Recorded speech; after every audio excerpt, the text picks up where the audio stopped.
Hi, and welcome to Gaston Spotlight. I'm your host, Gabby Garcia, and today we have a very special guest, Miss Marlena Thomas. How are you doing today? I'm doing great, Gabby. How are you? I'm doing great, thank you. Are you having a relaxing morning? You know what? Yes. When I first came in, I was a little nervous, but I'm feeling comfortable. That's awesome. So tell me, how long have you been working at Gaston College? I've been here for 7 years. Yep. I started out as an adjunct and then worked my way up as a lead of the Human Services Technology program. That's awesome. Well, today we're actually going to be talking about mental health. But really quick, I wanted to tell you my OCD story. Okay. When I was 14, I had a house that I moved in when I was 9, and I actually ended up losing that house to a mortgage problem. I think ever since then is when it actually started, but I never actually knew about it because I didn't know what was OCD. I was really young. So I started compulsing.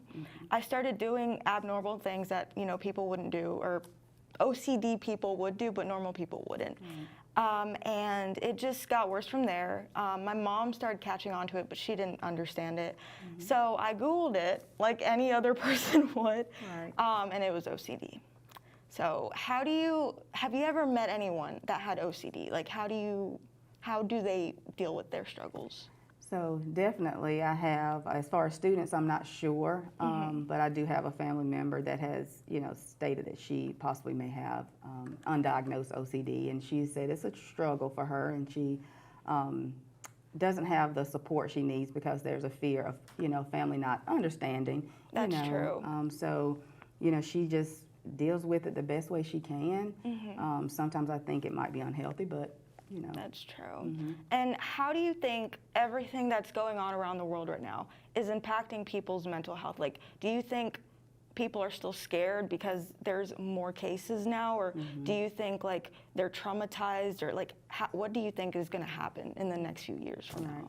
Not sure what would happen in the next few years because just within this year, almost 2 years now, it's been very scary and a lot of deaths.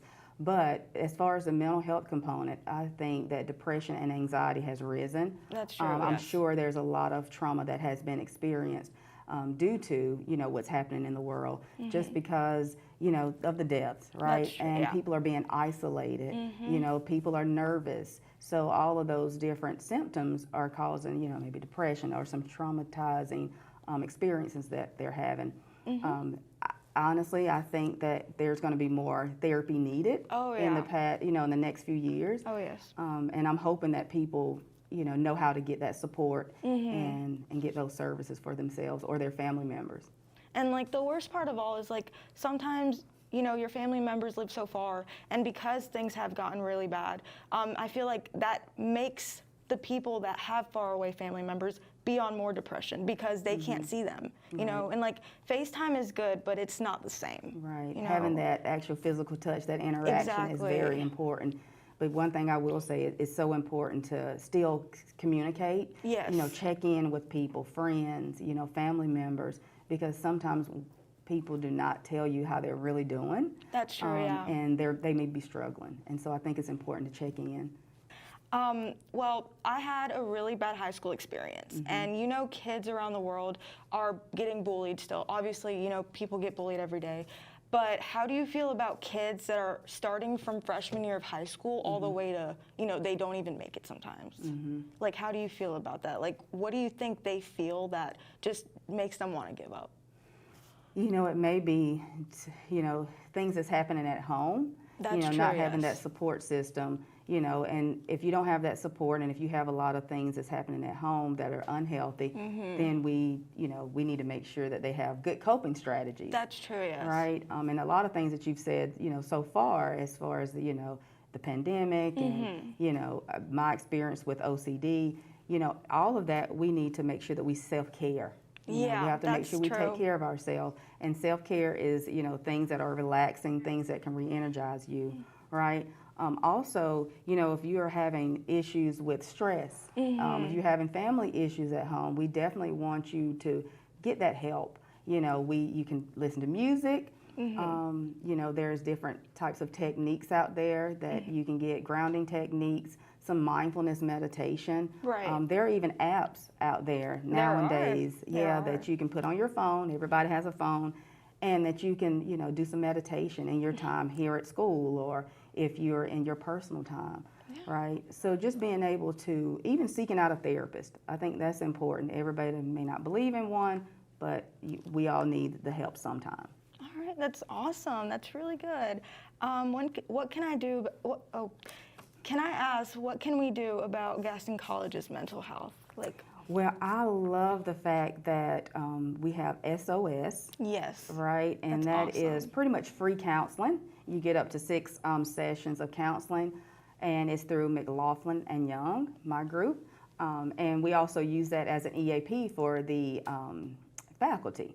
So, so definitely you can find that information on the Gaston College website. That's awesome. And they have some great qualified therapists. So, check it out. And if you need it, use it. It's always there. That's awesome. And it's good that it's always there for you because, when you're isolated, you don't want to call anyone. You want to have something there, And a lot of people don't know that, and they just stress out and then have panic attacks, Right. So it's good. That's awesome. That's really good. Now, we're all humans here. Yep. How do you deal with stress? Oh, me. Well, so one thing I do is I like watching movies. So when I'm a little stressed, I like to watch movies. If I'm really stressed, I'll go take a run. Also listening to music. I even have music in my office that I might listen to just to decompress.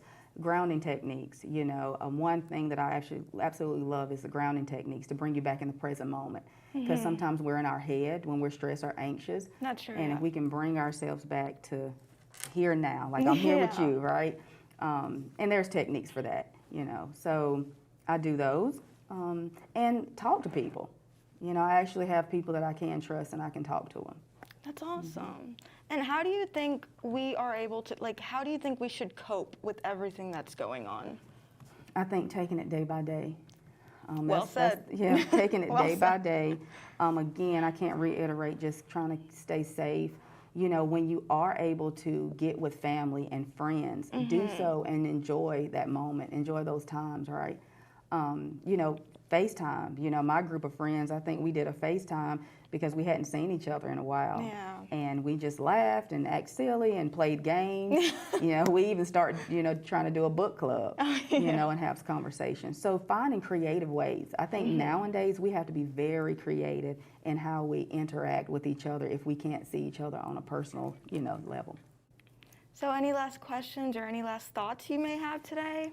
I think the thought that I have is please take care of yourself. Please do some self-care. Reach out for support. Reach out support to your teachers.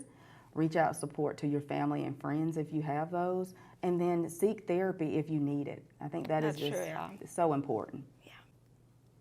Quickly, I just want to say thank all of you beautiful people for watching. You guys have been very awesome, and remember to be kind to each other and stay safe.